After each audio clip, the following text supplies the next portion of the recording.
Je ne suis pas une enfant normale. Il y avait quelque chose de très très différent me concernant. Mais j'ai fini par être vendue à de riches parents pour 1 million de dollars. Vous pouvez vous demander comment? Bien, préparez-vous à rester connecté jusqu'à la fin de la vidéo. Avant de continuer, n'oubliez pas de mettre un pouce bleu, de vous abonner et d'activer les notifications pour être sûr de ne pas manquer nos contenus. Durant mon enfance, j'étais orpheline. Je vivais dans un orphelinat avec une douzaine d'autres enfants. Nous avions tous été abandonnés par nos parents. La plupart d'entre nous ont été trouvés bébés sur le palier de l'orphelinat par Madame Harrison. Elle nous a élevés et a pris soin de nous. Je l'adorais, mais je souhaitais vraiment avoir une vie normale, avec des parents normaux. Grandir dans un orphelinat était vraiment difficile. À l'école, croyez-le ou non, beaucoup d'enfants se moquaient de moi en disant que mes parents ne m'ont jamais aimée. Quand j'en ai parlé à Madame Harrison, elle était furieuse et m'a conseillé de ne pas écouter ces idiots. Bien sûr que mes parents m'aimaient. Ils avaient juste leur propre raison de m'abandonner. Une fois, j'ai demandé à Madame Harrison de me parler de mes vrais parents. Je lui ai demandé pourquoi m'ont-ils abandonné ici. Madame Harrison semblait mal à l'aise. Charlotte, je ne sais pas trop pourquoi. J'ai demandé dans la confusion. Pourquoi pas? Madame Harrison a dit, ils t'ont abandonné ici avec un petit mot. C'était écrit, prenez soin d'elle s'il vous plaît. Et c'est tout, aucune signature, rien d'autre. Tu es une minuscule chose. Et elle a ajouté, Charlotte, ne crois pas que tes parents t'ont abandonné. Ils t'aimaient ma puce, bien entendu ils t'aimaient. Mais parfois c'est difficile, et ils ont certainement pensé que tu aurais une meilleure vie avec nous plutôt qu'avec eux. Après ça, je suis restée silencieuse et elle m'a prise dans ses bras, mais ça me dérangeait. Est-ce que je n'étais pas assez bien pour mes vrais parents? Était-ce la vraie raison? Entre-temps, des années ont passé et personne ne m'a adoptée. Beaucoup de couples venaient à l'orphelinat, mais ça semblait être une pure coïncidence qu'ils ne me choisissent jamais. Quand j'étais un bébé, plusieurs couples sont venus, mais ils recherchaient un garçon. En grandissant, les autres couples recherchaient un bébé plus jeune que moi. Et quand je suis devenue adolescente, je suis arrivée à un point où j'étais trop âgée pour être adoptée. Il semblait que j'avais raté l'opportunité d'avoir une famille. J'étais anéantie. Mais les choses n'étaient pas si mauvaises. En face de l'orphelinat vivait cette femme, douce et gentille, et on l'appelait Tante Connie. Elle vivait seule, mais plusieurs fois, quand elle visitait notre orphelinat, elle nous apportait des cadeaux. Elle était si généreuse, et je l'aimais beaucoup. Pour moi, c'était la plus belle femme que je n'ai jamais vue. Et à chaque fois qu'elle venait, je faisais tout mon possible pour passer le plus de temps avec elle. Parfois, elle nous emmenait faire des petites excursions. Bien entendu, Madame Harrison venait nous surveiller, mais parfois elle nous emmenait au parc. Je me souviens quand j'avais 15 ans et qu'elle nous a emmenés au parc où un festival d'art avait lieu. Nous nous sommes promenés dans le parc et il y avait beaucoup d'artistes qui montraient leurs peintures.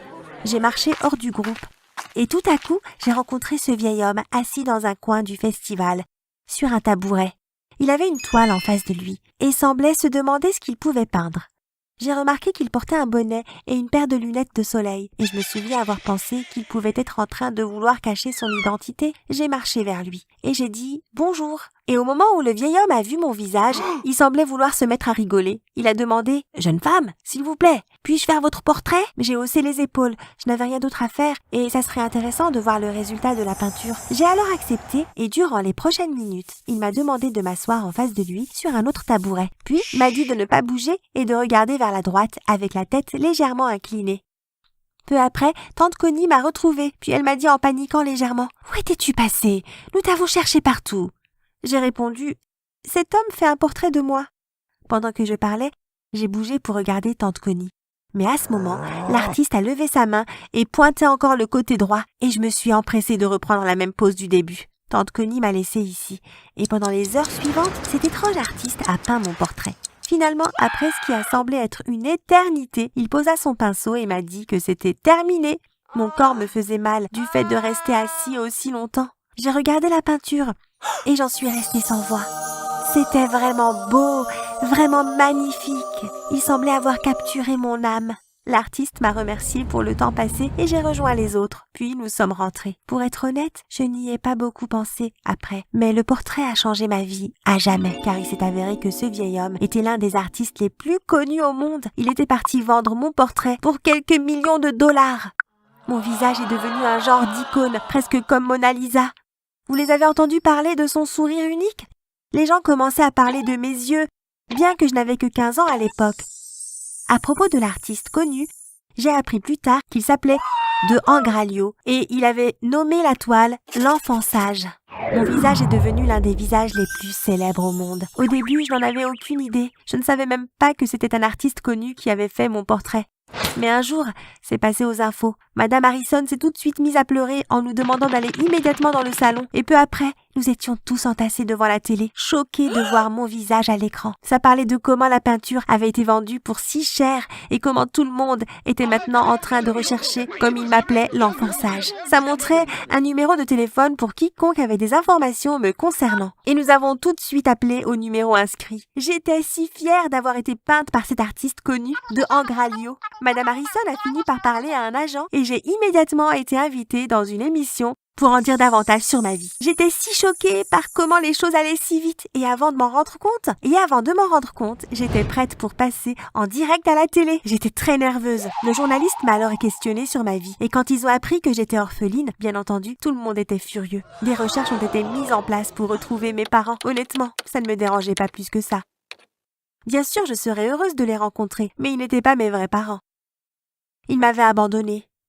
Les personnes que je considère comme les plus proches d'être mes parents sont Madame Harrison et Tante Connie. Elles étaient celles qui m'ont aimée et qui ont pris soin de moi. Mais c'est alors que Madame Harrison m'a dit quelque chose qui m'a complètement choquée. Un jour, elle est venue dans ma chambre et m'a dit qu'elle avait quelque chose d'important à me dire. Elle m'a dit « Tes parents se sont manifestés. » Je ne pouvais pas en croire à mes oreilles. Madame Harrison m'a dit qu'un couple était venu et on dit que j'étais leur fille. Ça m'a choquée. Pourquoi reviendrait-il après toutes ces années? C'est alors que j'ai compris. La notoriété. Quoi d'autre? Il ne faisait que m'utiliser. Vous voyez, après avoir découvert ma nouvelle notoriété, j'ai contacté de Angralio. Il a fini par me donner des centaines de milliers de dollars. D'après lui, c'était ma part des bénéfices de ses ventes. Et je le méritais pour avoir été un si bon modèle. Les parents sont arrivés. Et ils cherchaient mon attention, en me donnant tout leur amour. Mais j'hésitais encore. Je me souviens encore que, quand je les ai vus pour la première fois, j'ai pensé qu'ils ne me ressemblaient absolument pas. Bien sûr, nous avions les mêmes cheveux foncés, mais nos visages étaient très différents. Même si je ne m'en inquiétais pas trop. Ils ont commencé à pleurer quand ils m'ont vue en me disant « Tu nous as tellement manqué !»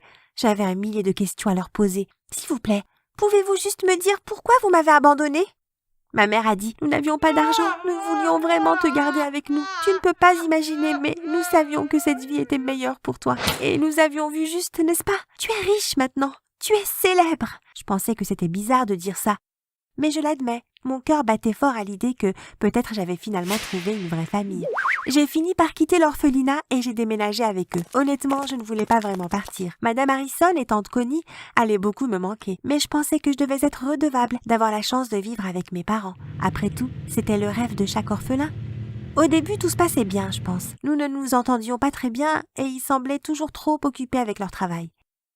J'avais quelques doutes aussi. Quel genre de travail voulait-il dire? Ça semblait un peu flou pour moi.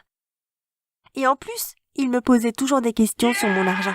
Il voulait savoir combien j'avais. Il voulait même mes coordonnées bancaires. Je ne leur ai pas donné, bien évidemment, mais je leur ai dit combien j'avais. Bon, il semblait m'aimer encore plus après ça. Ou du moins, c'est ce que je pensais. Puis, à ma grande surprise, mes parents se sont réveillés un matin pour me dire qu'ils m'avaient vendu à un couple de riches pour $1 million. Ce couple de riches allait m'utiliser pour ma notoriété et me forcer à faire plein d'interviews de presse et ils allaient faire de moi leur esclave pour se faire de l'argent sur mon dos. Je ne pouvais pas croire que mes parents feraient ça. Je leur ai hurlé « Vous ne pouvez pas faire ça !» Mon père a alors dit « Dommage, tu vas devoir quand même y aller, nous avons besoin de cet argent. Tu vas y aller, que tu le veuilles ou pas, Charlotte. » Avant même de comprendre, ils avaient déjà préparé une voiture pour m'amener chez mes nouveaux parents. J'étais terrifiée.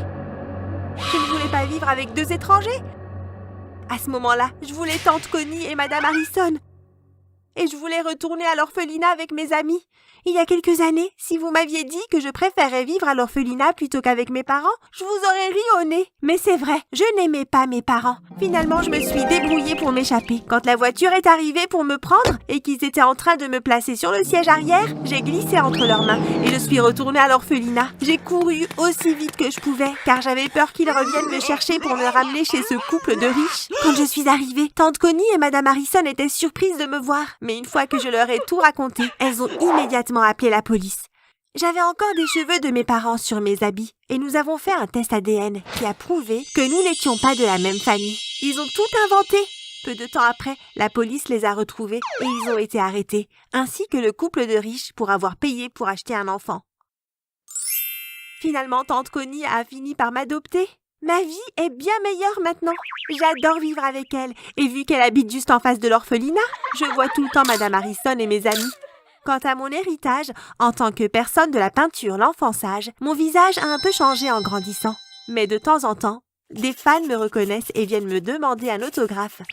Ça reste très étrange. Salut, je m'appelle Gwen et mon histoire commence avec l'annonce la plus folle que j'ai jamais entendue de toute ma vie. Savez-vous ce que c'était? Gwen, sœurette, voici ta nouvelle famille. Je t'ai vendue à eux pour 50 000 $. Ça paraît dingue, non? Et comment? Et pourtant, c'est ce que mon frère m'a dit un beau jour alors que tout semblait aller bien. Vous voulez savoir comment c'est arrivé? Laissez-moi tout vous raconter. Mon frère Taylor avait toujours été un peu bizarre, et c'est un euphémisme. Il est complètement cinglé. Grandir avec lui était un vrai cauchemar. Mais avant de continuer, mettez un pouce bleu sur cette vidéo, abonnez-vous et activez les notifications. Ça augmentera votre espérance de vie de 20 merveilleuses années. Croyez-moi, ça marche. Il était le genre de garçon dont vos parents vous diraient de ne pas vous approcher. Sauf que ma mère et mon père ne pouvaient pas me dire ça. Parce que c'était leur fils. Mes parents n'étaient pas du tout négligents ni méchants, cela dit. Ils étaient géniaux avec mon frère et moi, et ont fait de leur mieux pour nous élever comme il fallait. En ce qui me concerne, ça a marché. J'étais très investie dans mes études, et me tenaient bien. Ils étaient très fiers de moi, et je les aimais beaucoup. Taylor, d'un autre côté, s'attirait toujours des problèmes. Il répondait aux professeurs et avait de très mauvaises notes. Il fumait pendant les pauses dans les toilettes et était convoqué dans le bureau du principal tous les jours. Mon frère a même été renvoyé de l'école une fois. Et mes parents étaient vraiment à bout de nerfs. Vous ne pouvez pas imaginer à quel point il était un sale gosse. Maman et papa ont tout essayé pour qu'il se conduise correctement. Ils l'ont emmené voir un thérapeute, lui ont parlé, ont puni Taylor et plein d'autres choses. Ils ne savaient pas comment le gérer, surtout quand il décidait de sortir par la fenêtre de sa chambre et de disparaître pendant quelques jours. Imaginez un peu à quel point il s'inquiétait pour lui. Et Taylor n'était pas plus gentil avec moi. Il cassait toutes les poupées que mes parents m'achetaient et gribouillait de méchants mots dans mes manuels scolaires. Il cachait même mes devoirs pour que j'aie des problèmes. Quand je lui ai demandé pourquoi il faisait tout ça, il a juste dit que c'était marrant. Je lui ai expliqué que je me sentais blessée, mais il s'en moquait totalement. J'étais tellement contente quand il a déménagé, croyez-moi. Mais mon bonheur serait de courte durée. Vous voyez, quand j'avais 17 ans, quelque chose d'horrible est arrivé. Mes parents ont eu un accident, et ils ne sont jamais rentrés à la maison. Ils étaient tous les deux médecins et travaillaient dans le même hôpital. Il pleuvait beaucoup cette nuit-là. Et ils étaient exténués. Maman et papa avaient fait une garde très longue et n'auraient pas dû conduire. Je regrette qu'il n'ait pas simplement appelé un taxi. Je ne sais pas si papa s'est endormi au volant ou quoi, mais je sais que je ne les ai jamais revus. Les funérailles étaient bouleversantes, et pour empirer la situation, mon frère et moi n'avions pas d'autre famille. Pas de tante, pas d'oncle, pas de grands-parents. J'étais toute seule avec le garçon cinglé qui avait fait de ma vie un enfer pendant mon enfance. Et voulez-vous savoir ce que mon frère m'a dit alors que je pleurais sur le chemin du retour? Bon débarras, ils étaient tellement agaçants de toute façon. Bon sang, je n'arrivais pas à croire qu'il puisse avoir l'esprit si tordu. Je me suis énervée contre lui et lui ai dit de se taire s'il n'avait rien de gentil à dire. Et je n'avais pas d'autre choix que d'emménager avec lui. Sauf qu'il n'était plus un enfant. C'était un homme et il était méchant en plus de ça. Il était ce qu'on appelait un psychopathe. Parfois il était très gentil avec moi. Mais seulement quand il voulait que je fasse quelque chose pour lui. Mais il gagnait très bien sa vie et pouvait subvenir à mes besoins, alors je devais supporter sa cruauté. Quand j'ai été diplômée du lycée, j'ai réussi à avoir une petite bourse. Mais j'ai quand même dû contracter un prêt étudiant pour pouvoir aller à l'université. Je ne pouvais pas déménager pour aller vivre dans une résidence universitaire, simplement parce que je n'avais pas assez d'argent pour ça. Qu'est-ce que ça voulait dire? J'étais coincée avec mon grand frère, même si j'étais assez grande pour partir de chez lui. Je me suis dit que dès que j'aurais un bon travail, je partirais. Il m'a proposé de m'aider à payer mes dettes, ce que j'ai trouvé très étrange. Je lui ai demandé quelle était la contrepartie, et Taylor m'a dit qu'il voulait seulement que je le présente à mes jolies amies de l'université. Les étudiantes sont canons, je n'ai jamais l'occasion de sortir avec l'une d'entre elles. Si tu leur dis que je suis sympa, je suis sûre qu'elles sortiront avec moi. Croyez-moi, j'ai catégoriquement refusé. Je ne voulais pas que mon frère se serve de mes amies et qu'elle soit maltraitée comme je l'ai été. Imaginez ce qu'elle me dirait. Enfin, c'est vrai, de prime abord, Taylor paraît très charmant et beau. Et quand on apprend à le connaître, tous les mensonges s'effondrent. Et puis, s'il se mettait à agir avec cruauté envers elle, je perdrais des amis à cause de son comportement. Alors non, je ne pouvais pas accepter son offre. Quoi qu'il en soit, à l'arrivée de l'été, j'avais grand besoin d'une pause. Et mon frère, étonnamment, m'a proposé un voyage à Hawaï. C'était tellement rare qu'il soit gentil. Mais je me suis dit que ça ne pouvait pas faire de mal de dire oui et d'essayer de passer autant de temps que possible loin de lui. Je voulais aller à la plage et me détendre sur le sable. Alors j'ai dit oui. Et il semblait étrangement content. Ce n'était jamais de bon augure. Mais il a continué à se montrer gentil avec moi. Et le voyage était calme, alors je me suis dit que mon frère essayait peut-être de se racheter. Dès que notre avion a atterri à Hawaï, je suis tombée amoureuse de l'île. C'était un endroit tellement magnifique et paisible, et j'avais hâte de profiter de mes premières vacances depuis si longtemps. Étonnamment, nous nous amusions beaucoup, et Taylor était très gentil avec moi tous les jours. Nous faisions la fête sur la plage, et il m'a même acheté quelques jolies robes. Je n'arrivais pas à croire que tout se passait si bien. Peut-être que mon frère avait vraiment changé. Peut-être qu'il se sentait coupable pour tout ce qu'il m'avait fait subir et essayait de se faire pardonner. Comme il était la seule famille qui me restait. Je voulais croire que tout était possible. J'avais toujours souhaité que mon grand frère soit aimant et me soutienne, mais ça n'était jamais arrivé avant. Jusqu'à maintenant en tout cas. Mais les bons moments seraient bientôt derrière moi car j'ai enfin compris quel était son plan, depuis le début. Je prenais un bain de soleil un jour avec l'un de mes plus jolis bikinis. En fait, Taylor avait insisté pour que je le mette, me disant « Tu es si belle avec, sœurette, tu ne devrais pas te cacher derrière des vêtements larges et un peu confiance en toi. » Je pensais que c'était vraiment gentil de sa part, j'avais toujours été un peu complexée. Même si les gens me disaient souvent que j'étais belle. Je pense que c'est une conséquence du fait d'avoir perdu mes parents alors que j'étais au lycée. Ou peut-être que toutes les farces cruelles de Taylor m'avaient joué des tours. Alors que je commençais à croire que mon frère avait vraiment changé d'attitude, j'ai remarqué qu'il parlait avec ce groupe de gens. Il ressemblait un peu à une famille, et une très riche famille. Ils étaient tirés à 4 épingles, même à la plage. Ils étaient tous bronzés et beaux, mais je n'avais pas vu mon frère leur parler pendant nos vacances. J'étais un peu confuse, et quelque chose dans la manière dont Taylor leur parlait m'inquiétait. Alors je me suis dirigée vers lui quand la famille est partie, et lui en ai parlé. « Et Taylor, qui sont ces gens ?» ai-je demandé, le regardant d'un air méfiant. Et c'est là qu'il m'a dit ces mots insensés, qui allaient changer ma vie pour toujours. « Vous savez déjà lesquels. Gwen, sœurette, voici ta nouvelle famille. Je t'ai vendue à eux pour 50 000 $. Croyez-moi, je suis devenue verte de rage. Je me suis mise à lui crier dessus, disant à Taylor qu'il ne pouvait pas simplement me vendre. Il a simplement haussé les épaules et a levé les yeux au ciel, comme si j'en faisais trop. « Gwen, tu as des prêts étudiants à rembourser et j'ai mes propres problèmes. Je ne peux pas continuer à subvenir à tes besoins pour toujours. Ils veulent adopter une fille parce qu'ils n'ont que des garçons. Mais ils ne veulent pas d'une petite fille parce que c'est trop de travail. Ils veulent quelqu'un exactement comme toi, » m'a expliqué mon frère. J'étais tellement en colère contre lui. J'ai refusé catégoriquement. Mais il m'a dit que la famille avait déjà payé pour nos billets d'avion et notre hôtel après avoir vu ma photo quelques semaines auparavant. « Alors c'est pour ça que tu m'as invitée ici ?» ai-je crié. Et Taylor a juste hoché la tête comme si c'était tout à fait normal. Je l'ai supplié de ne pas faire ça. essayer de le convaincre que c'était trop tordu, même pour lui. Mais il avait déjà pris sa décision et n'allait pas changer d'avis. Le lendemain, nous avons rencontré cette famille et ils lui ont donné une mallette remplie d'argent. Je n'arrivais pas à croire ce qui se passait. J'étais vraiment en colère contre eux aussi et je refusais de parler à ma nouvelle mère et à mon nouveau père ainsi qu'à mes soi-disant frères. Mais petit à petit, j'ai commencé à me rendre compte qu'ils étaient gentils et attentionnés.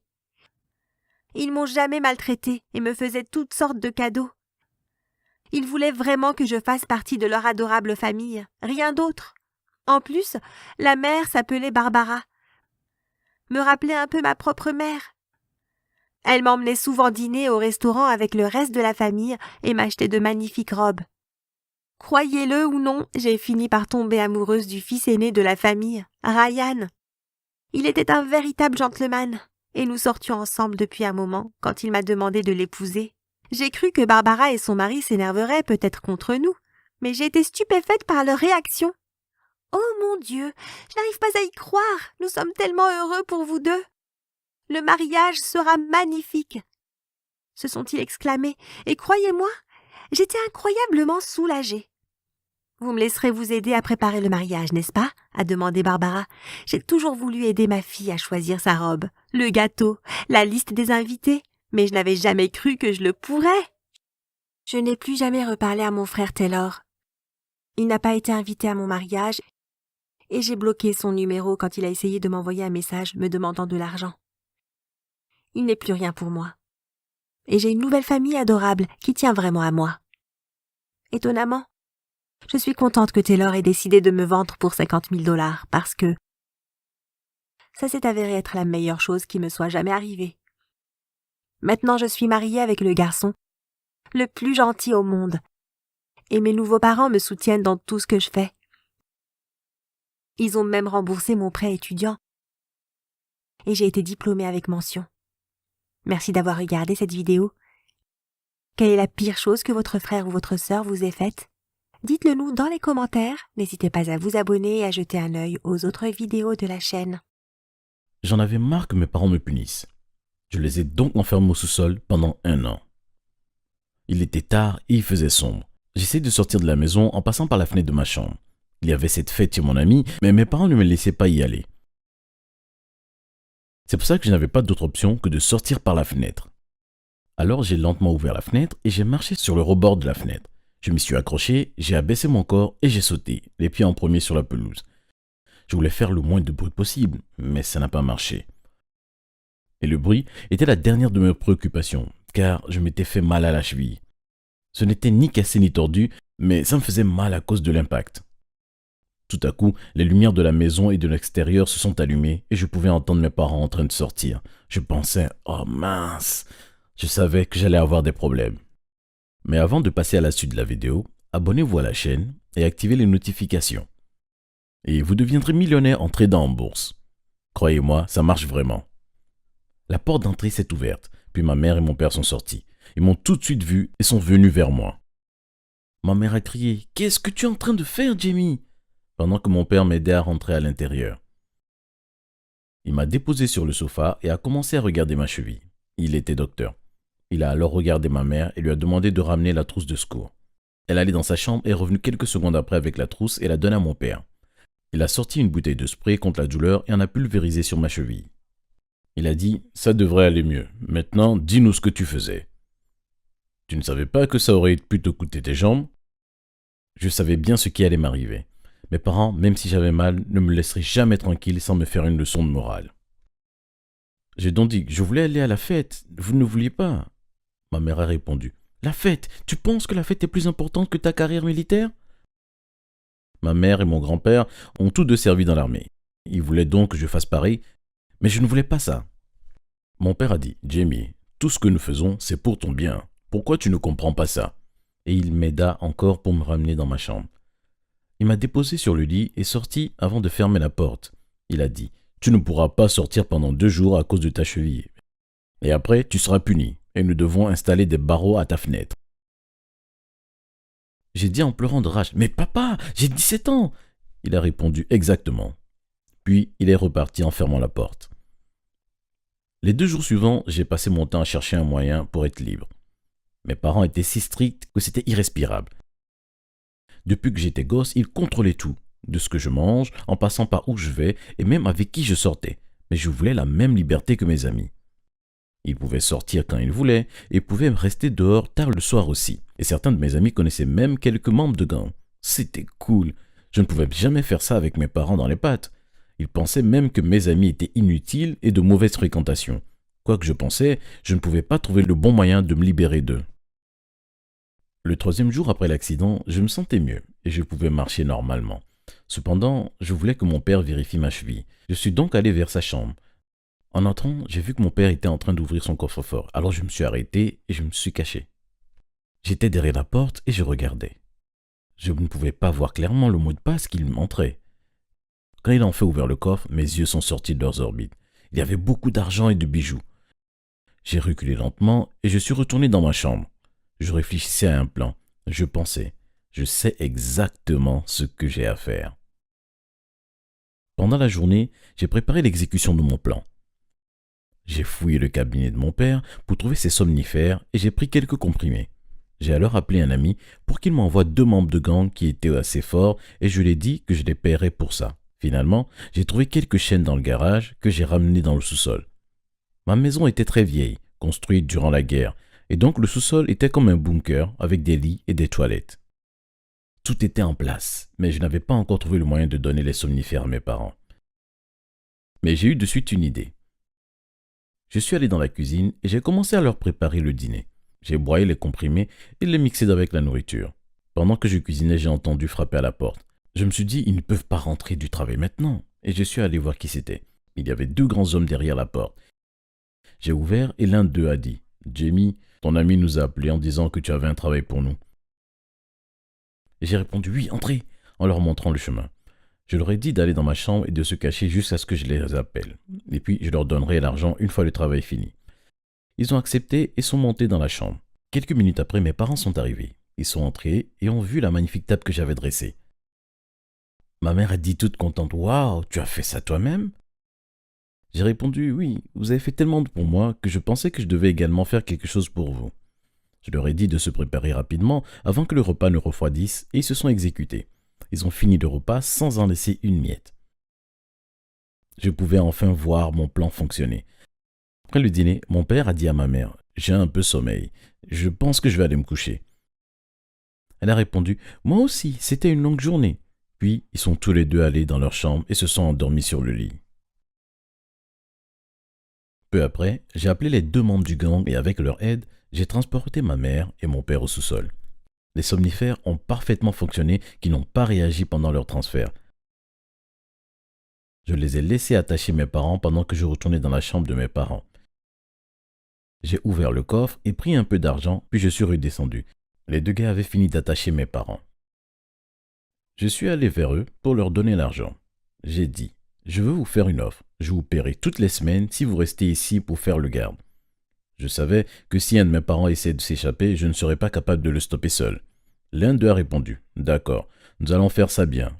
Un pendant la journée et un pendant la nuit. » Puis ils sont partis et je suis allé dormir. Le lendemain matin était le premier jour de ma liberté. Je me suis levé, habillé, puis je suis redescendu. Le gars que j'avais embauché pour faire le garde était déjà là. Et je lui ai donc donné de l'argent pour manger, pour lui et mes parents, et puis je suis parti. J'étais libre d'aller où je voulais. J'ai donc décidé de sortir avec mes amis. Je suis allé dans une salle de billard où étaient mes amis et nous sommes sortis toute la journée. Je suis rentré chez moi très tard, sans crainte et souci, car personne ne serait là pour me déranger, et les jours suivants se ressemblaient. Un matin, j'ai reçu un appel sur le téléphone fixe de la part de la clinique de mon père. « Bonjour, est-ce que M. Russell est là ?» J'ai répondu « Non, lui et ma mère sont partis prématurément pour un voyage à l'étranger pendant 1 an. Ils sont partis quelques jours plus tôt et nous ne sommes pas en contact. Je lui dirai que vous avez appelé quand il me contactera. » Et j'ai raccroché immédiatement. C'était la seule excuse qui m'est venue à ce moment-là. J'ai fait la même chose quand le bureau de ma mère a appelé. Mais les bureaux n'étaient pas les seuls curieux sur mes parents. Un matin, quand j'étais en train de sortir de chez moi, un voisin m'a interpellé. Il m'a demandé « Salut Jamie, comment ça va? Où sont tes parents? Je ne les ai pas vus depuis quelques jours. » Je ne savais pas quoi dire. Je savais que l'excuse du voyage prématuré n'allait pas marcher avec lui. Je lui ai donc dit que mes parents étaient partis prendre soin de mes grands-parents malades. Après cela, je lui ai dit que j'étais en retard pour l'école et je suis parti. En réalité, je n'étais pas allé à l'école depuis plusieurs jours déjà, l'un des avantages liés à l'enfermement de mes parents au sous-sol. J'étais le plus cool parmi mes amis.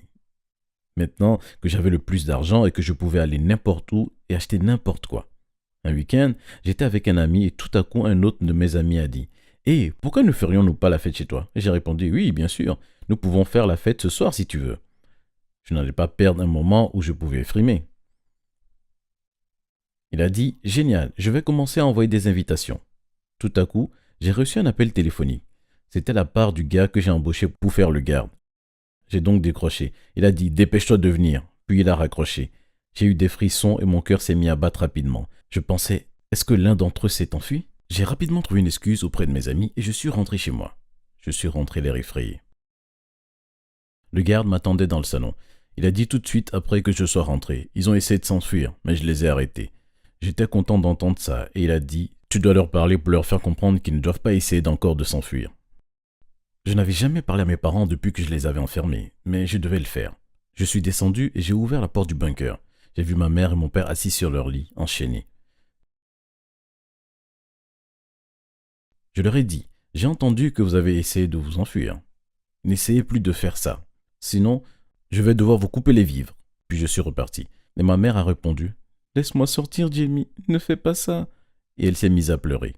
Je me suis retourné vers eux et j'ai dit « J'ai ressenti exactement la même chose que ce que vous ressentez maintenant, toute ma vie. Vous récoltez ce que vous avez semé. » Puis je suis sorti et j'ai fermé la porte derrière moi. Le soir même, mes amis ont commencé à arriver. Ils ont même ramené des boissons et des gâteaux. Nous avons mis la musique et commencé à danser, mais avec le volume assez bas pour que les voisins n'appellent pas la police. Pendant la fête, beaucoup de filles venaient vers moi. Elles voulaient toutes devenir mes amies. Nous avons bu, pris des selfies et dansé. Après plusieurs heures, les invités ont commencé à se sentir fatigués et sont rentrés chez eux. Certains de mes amis se sont endormis dans le salon. Je suis donc allé dans ma chambre dormir. 2 semaines, puis des mois sont passés. Je profitais de ma liberté. Je faisais la fête chez moi toutes les semaines. À mon 18e anniversaire, nous avons fait la fête pendant 2 jours de suite, ce qui était très sympa. Cependant, la fête n'a pas duré longtemps. Ça faisait presque 1 an depuis que j'avais enfermé les parents et que j'utilisais l'argent du coffre-fort. Je commençais à manquer d'argent et je ne pouvais plus payer les gardes. Je suis donc allé chez un prêteur sur gage, le plus proche avec les bijoux, et je les ai échangés contre de l'argent. Avec cet argent, j'ai payé les gardes et je les ai laissés partir. Un jour, j'étais sorti pour essayer de trouver un moyen de gagner de l'argent en recherchant du travail, mais je n'ai rien trouvé. Je n'avais jamais travaillé de ma vie. Déçu et fatigué, je suis rentré chez moi car il se faisait tard. Je suis arrivé chez moi et en entrant, j'ai allumé la lumière. J'ai presque fait une crise cardiaque. Il y avait ma mère et mon père, ainsi qu'un voisin curieux et quelques policiers qui m'attendaient dans le salon. J'ai essayé de m'enfuir, mais un policier m'a couru après et m'a attrapé. Il m'a immédiatement mis les menottes et m'a emmené devant tout le monde. Mon voisin dit « Je savais que quelque chose clochait depuis le début. Tu vas aller en prison pendant longtemps, Jamie. » Il m'a également dit que pendant que j'étais dehors, il était entré chez moi pour trouver ce qui clochait, et qu'il avait trouvé ma mère et mon père enfermés au sous-sol et qu'il les a libérés. J'ai dit « Papa, maman, s'il vous plaît, ne les laissez pas me prendre », alors que le policier était en train de me sortir de la maison. Ils n'ont rien dit et ne m'ont même pas regardé. Le policier a dit « Tu vas être jugé comme un adulte car tu as 18 ans. Tu vas donc être enfermé pendant très longtemps comme tu l'as fait avec tes parents. » Et j'ai immédiatement tout regretté. Merci d'avoir regardé. Alors, qu'est-ce que vous en pensez? Avez-vous fait quelque chose que vous avez regretté ensuite? Faites-nous savoir dans les commentaires. N'oubliez pas de vous abonner et de regarder les autres vidéos de la chaîne.